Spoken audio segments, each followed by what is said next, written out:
नमस्कार. आजच्या ह्या विशेष विश्लेषणात सर्वांचं मनपूर्वक स्वागत आहे. टीईटी परीक्षेची तयारी करत असताना नुसता अभ्यास करून भागत नाही, तर एका अतिशय मोठ्या आणि जागतिक समस्येला परीक्षार्थींना सामोरं जावं लागतं. ती समस्या म्हणजे टाईम मॅनेजमेंट किंवा वेळेचं व्यवस्थापन. परीक्षेचे ते 3 तास नक्की कसे हाताळायचे हा प्रश्न अनेकांच्या मनात असतो. आज आपण याच गुंतागुंतीच्या प्रश्नाचं अतिशय सोप्या आणि व्यावहारिक भाषेत विश्लेषण करणार आहोत. आता बघा, हा एक अत्यंत कळीचा प्रश्न आहे. उत्तरे येऊनही पेपर अपूर्ण का राहतो? रात्रंदिवस मेहनत केलेली असते, सगळ्या कन्सेप्ट्स क्लिअर असतात, प्रश्नांची उत्तरही माहीत असतात, पण तरीही शेवटी वेळ पुरत नाही आणि काही प्रश्न सुटतातच. असं का? हा काही बुद्धिमत्तेचा अभाव नाहीये, तर हे वेळेच्या नियोजनातील त्रुटीचं लक्षण आहे. आणि खरी अडचण नेमकी इथेच सुरू होते. चला तर मग, आज आपण एका सॉलिड टाईम मॅनेजमेंट ब्लूप्रिंटवर नजर टाकूया.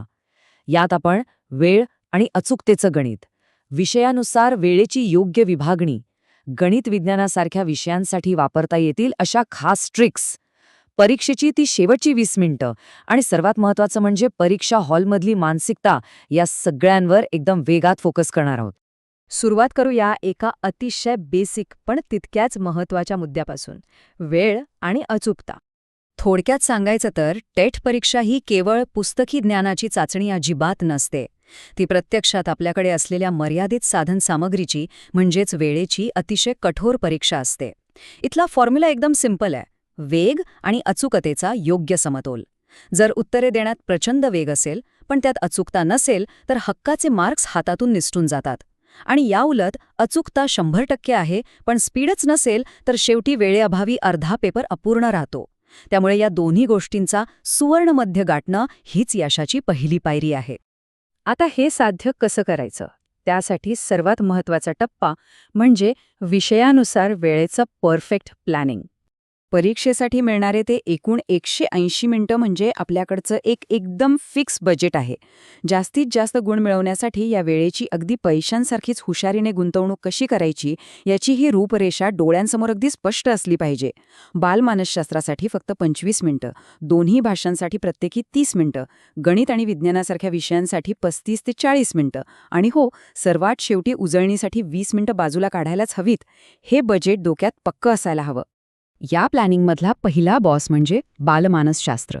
हा विषय पूर्णपणे थिअरीवर म्हणजे सिद्धांतांवर आधारित असतो. इथं अनेकदा हा पर्याय बरोबर की तो असा गोंधळ उडतो.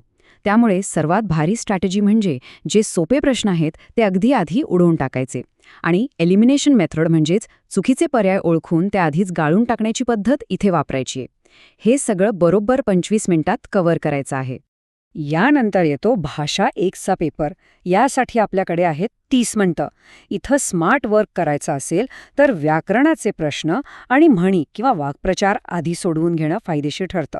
कारण व्याकरण हे गणितासारखं असतं. उत्तर माहीत असेल तर सेकंदात येतं. उतार्यावरील प्रश्न, ज्याला वाचायला भरपूर वेळ लागतो, ते नेहमी सर्वात शेवटी ठेवायचे. भाषा 2साठी सुद्धा अगदी 30 मिनिटांची डेडलाईन आहे. इथे मात्र सुरुवातीला शब्दसंग्रह किंवा वोकॅब्युलरीवर जास्त फोकस असावा. चुका शोधण्याचे प्रश्न थोडे बारकाईने वाचावे लागतात.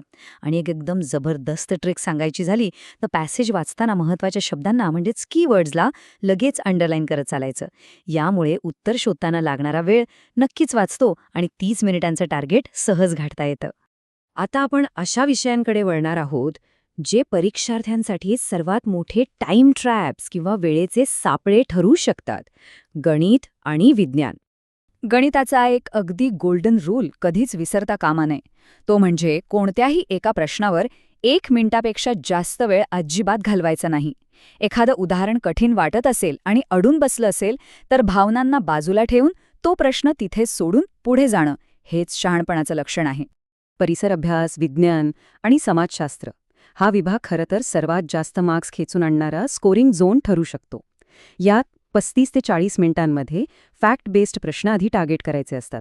इथं मुख्य फोकस NCERTच्या अभ्यासक्रमावर असल्यास मार्क्स झटपट मिळतात. जे पर्याय उगाच कन्फ्यूज करतात ते तर्क वापरून लगेच एलिमिनेट करून टाकायचे. म्हणजे अचूक उत्तरापर्यंत वेगात पोचता येतं. चला, आता आपण परीक्षेच्या अगदी शेवटच्या आणि सर्वात निर्णायक टप्प्याकडे आलो आहोत: उजळणीची शेवटची 20 मिनिटं. हा वेळ म्हणजे परीक्षेतील मेक ऑर ब्रेक टप्पा असतो.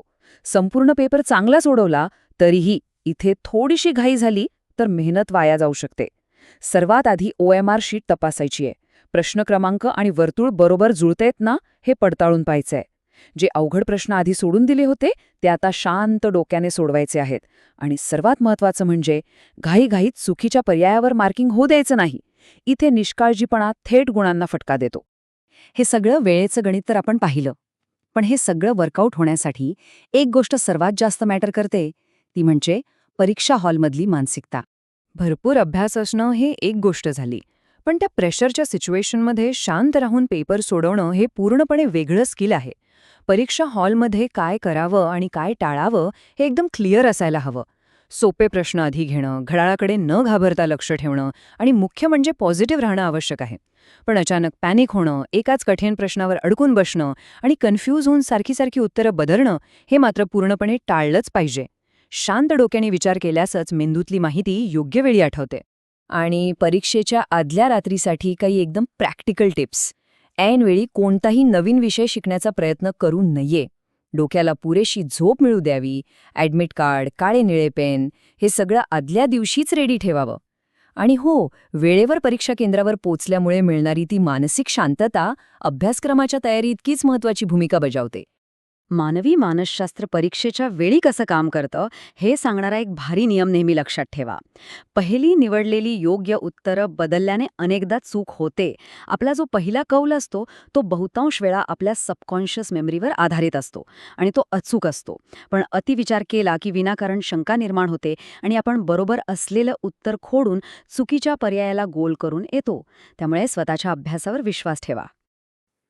तर या सर्व सविस्तर विश्लेषणावरून एक खूप महत्त्वाचा आणि विचार करायला लावणारा प्रश्न उरतो. टेट ही खरोखरच केवळ अभ्यासक्रमाची आणि ज्ञानाची चाचणी आहे, की प्रचंड दबाव असलेल्या परिस्थितीत मर्यादित वेळेचं योग्य व्यवस्थापन करण्याचा तो एक उत्कृष्ट मास्टर क्लास आहे? यावर नक्की विचार करा.